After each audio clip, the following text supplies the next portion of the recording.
Welcome to Casino Island, a magical paradise.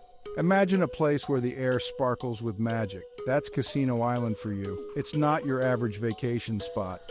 Here, cards fly through the air on their own, dice roll themselves, and the games, they're out of this world. I've seen some crazy things in my time as a magician, but nothing compares to Casino Island. The beaches glow at night, the trees whisper secrets, and the casinos, there's something else entirely. Picture a golden palace floating in the sky. That's where the real magic happens. Every year, players from all over come to compete. They're after the big prize, a wish granted by the island itself. But it's not just about winning. It's about the thrill of the game, the excitement of the unknown. And most importantly, it's about playing fair. You see, on Casino Island, cheating isn't just frowned upon. It's downright dangerous. The island has its own way of dealing with cheaters, and trust me, you don't want to find out what that is. So, are you ready to meet our players? They're in for the game of their lives. Let's get to know our daring players. First up is Gup. He's a jolly fellow with a laugh that shakes the room. Gup's always cracking jokes, but don't let that fool you. He's got a sharp mind for strategy. Next, we have Ezron. He's the quiet one. Always watching, always thinking. Ezron doesn't say much, but when he does, it's worth listening to. Then there's Jean. She's a firecracker with bright red hair to match. Jean's not afraid to take risks. She jumps into everything head first. Hezia is her opposite. Cool, calm, and collected. Hezia plans every move carefully. She's the one you want on your team in a tight spot. Rupert is the brains of the group. He's always got his nose in a book. Rupert knows every rule and strategy there is, but sometimes he overthinks things. And finally, we have Grint. Grint is complicated. He's ambitious, that's for sure. But sometimes that ambition gets him into trouble. These six friends have been through thick and thin together. They've explored the island's secrets. They've faced its challenges. And now they're ready for the biggest game of their lives. But are they prepared for what's to come? Only time will tell. Now let's talk about the game. It's called Empowered Magical Solitaire. Sounds fancy, right? Well, it is. This isn't your grandma's card game. In this version, the cards have a mind of their own. They can fly, change color, even talk. It's like regular solitaire on steroids. The goal is simple. Be the first to clear your pile. But here's the twist. You can use magic to help you. Want to change a red 7 to a black 8? Go for it. Need to peek at the next card? Cast a spell. But remember, every spell comes with a price. Use too much magic and you might find yourself out of the game. Now, the most important rule, no cheating. I mean it. The island takes fair play very seriously. Try to sneak an extra card. The deck might eat your hand. Attempt to sabotage another player. You could end up turned into a toad. It's not pretty, folks. The island's magic is powerful and unpredictable. Lastly, there's the wishing well. The winner gets to make a wish, any wish at all. But be careful what you wish for. The island has a funny way of granting wishes. Sometimes you get exactly what you asked for, and that's not always a good thing.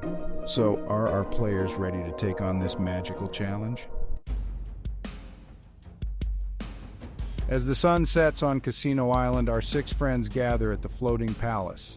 The air is thick with excitement, and a little bit of magic, of course. It's time to place their bets.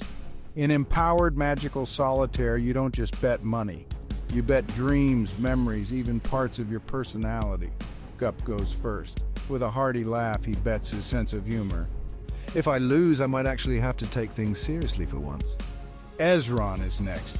He quietly places his ability to keep secrets on the table.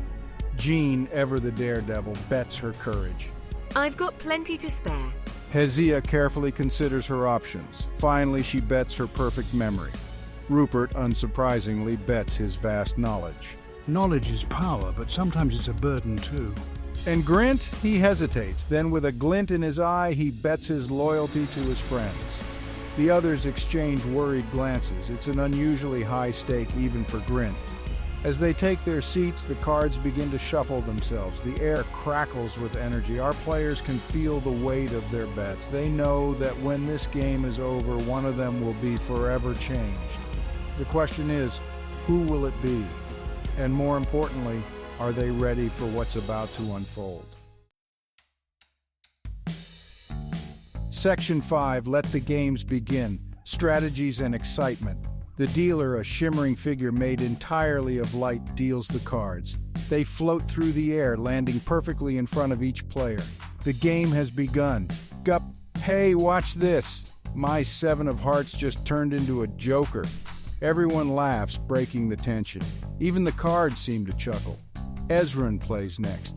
He's quiet, but his moves are bold. He stacks his cards in impossible ways, defying gravity. Jean, true to form, takes big risks. She casts spell after spell, her cards changing rapidly. Sometimes it works in her favor, other times not so much, but she's having the time of her life. Hezia's strategy is more measured. She takes her time, carefully considering each move. Her perfect memory serves her well. She knows exactly which cards she's played and which are left. Rupert, meanwhile, is muttering incantations under his breath. His vast knowledge of magic is certainly coming in handy. And then there's Grint. He's playing well, very well. Perhaps too well. His pile is shrinking faster than anyone else's. The others are too caught up in their own games to notice. But something doesn't seem quite right. Grint's eyes dart around nervously. His hands shake slightly as he plays each card. What's going on in that ambitious mind of his? Section 6. Grins Temptation, a risky decision. As the game progresses, Grint finds himself falling behind. Despite his strong start, the others are catching up. Panic sets in. He can't lose. He won't lose, not with his loyalty on the line. That's when he sees it. A small tear in the fabric of reality right next to his chair. A shortcut, a way to cheat the system. Grint glances at his friends. They're all focused on their own games. No one's watching him. He could do it. He could reach through that tear and pull out the exact cards he needs. It would be so easy. Just one little cheat. Who would know? The temptation is overwhelming. He thinks about what's at stake, his loyalty, his friendship. But isn't winning more important? Isn't that why they came to Casino Island in the first place? To win at any cost? Grint's hand inches towards the tear. His heart races. Sweat beads on his forehead. This is it. The moment of truth. With a deep breath, Grint makes his decision. He plunges his hand into the tear. The air around him crackles with energy. He feels the smooth surface of a card. Perfect. He's about to pull it out when suddenly a booming voice fills the room. "Dealer, cheater!" it thunders. All eyes turn to Grint. The game freezes. Uh-oh. Looks like Grint's in big trouble now. Section 7. The moment of truth, cheating revealed. The room falls silent. You could hear a pin drop, or in this case, a card. Grint's hand is still in the tear, caught red-handed. His friends stare in disbelief. The shimmering dealer points an accusing finger at Grint. "Dealer, you have broken the sacred rules of Casino Island. Prepare to face the consequences." Grint pulls his hand back, stammering excuses. "Grint, I didn't mean to. It was an accident." But his words fall on deaf ears. The cards on the table rise into the air, swirling around him like an angry tornado. His friends back away, shock and disappointment clear on their faces. Gup isn't laughing now. Ezran shakes his head silently. Jean looks ready to explode. Hezia steps forward, her voice cold. "Hezia, how could you, Grint? We trusted you." Rupert pushes his glasses up his nose, frowning. "Rupert, the rules were clear. No cheating, no exceptions." Grint looks at each of his friends, panic rising in his chest. He realizes now what he's done. Not just breaking the rules, but betraying his friend's trust. The dealer raises its hands, and the cards swirling around Grint glow brighter. "Dealer, the island will now decide your fate." Grint closes his eyes, bracing himself. He knows he's made a terrible mistake. But it's too late now. The consequences are coming, whether he's ready for them or not. Section 8. Consequences and Disappointment. The glowing cards surrounding Grint suddenly stop. They hang in the air for a moment, then dive straight into his chest. Grint gasps as he feels a strange sensation. It's as if something is being pulled out of him, and indeed something is. A ghostly figure emerges from his body. It's Grint, but not quite. It's the bet he placed, his loyalty to his friends. The spectral loyalty floats towards the dealer, who catches it in a shimmering jar. Dealer, your punishment is to lose that which you bet. Your loyalty is forfeit. Grint falls to his knees, feeling hollow inside. He looks up at his friends, but something's different. The bonds of friendship he once felt are gone. They're just people now. His friends react with a mix of anger and sadness. Gup's usual smile is nowhere to be seen. Ezrin turns away, unable to look at Grint. Jean stomps her foot in frustration. I can't believe you do this, Grint. Isaiah and Rupert exchange worried glances. They know that losing one's loyalty is a heavy price to pay. The dealer waves its hand and the game table disappears. Dealer, the game is over. There will be no winner today. The friends begin to leave, casting disappointed looks at Grint as they go. Grint remains on his knees, the weight of his actions crushing him. He's lost more than just the game. He's lost his friend's trust in a part of himself. Was it worth it? The empty feeling in his chest tells him it definitely wasn't. Section 9, a lesson in humility, Grint's realization.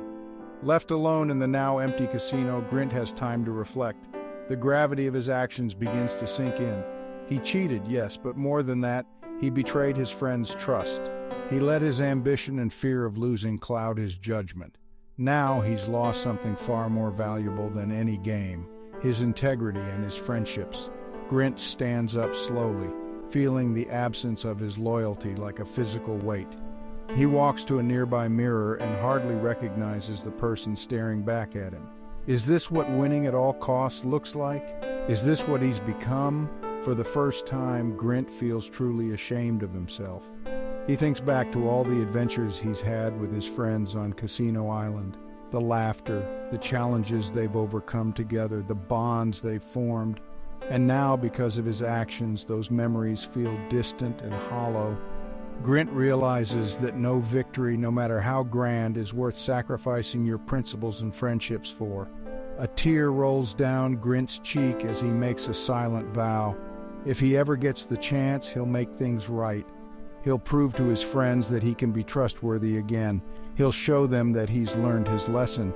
But first, he needs to learn how to be loyal again, not just to others, but to himself and his own values. It's a long road ahead, but Grint is determined to walk it. Section 10, the power of second chances. As Grint wallows in his regret, something unexpected happens. The shimmering dealer reappears, holding the jar with Grint's loyalty. Dealer, the island has witnessed your remorse. It offers you a chance at redemption. Grint looks up, hardly daring to hope. Could it be true? Could he really get a second chance? The dealer explains that Grint can earn back his loyalty, but it won't be easy. He'll have to prove himself through a series of challenges. Each task will test his honesty, his integrity, and his commitment to fair play. It won't be a quick fix. It will take time, effort, and genuine change. But if Grint is willing to try, the opportunity is there. Without hesitation, Grint agrees. He knows it won't be easy, but he's ready to do whatever it takes. The dealer nods approvingly and waves its hand. Suddenly, Grint finds himself transported to different parts of the island. He helps other players without expecting anything in return. He faces temptations to cheat, but chooses the honest path. He even loses games gracefully, congratulating the winners. With each challenge, Grint feels a small piece of his loyalty return. It's a slow process, but a rewarding one. He's not just earning back what he lost, he's becoming a better person. And as he does, he begins to understand the true magic of Casino Island. It's not about winning games, it's about winning at life by being the best version of yourself. Section 11. The moral of the story. Integrity above all. As Grint completes his final challenge, he feels the last piece of his loyalty slot back into place. But something's different. It's stronger now, tempered by the lessons he's learned. The dealer appears one last time, smiling. Dealer, You have earned your second chance. Use it wisely. With a wave of its hand, Grint is transported back to his friends. They're surprised to see him, of course.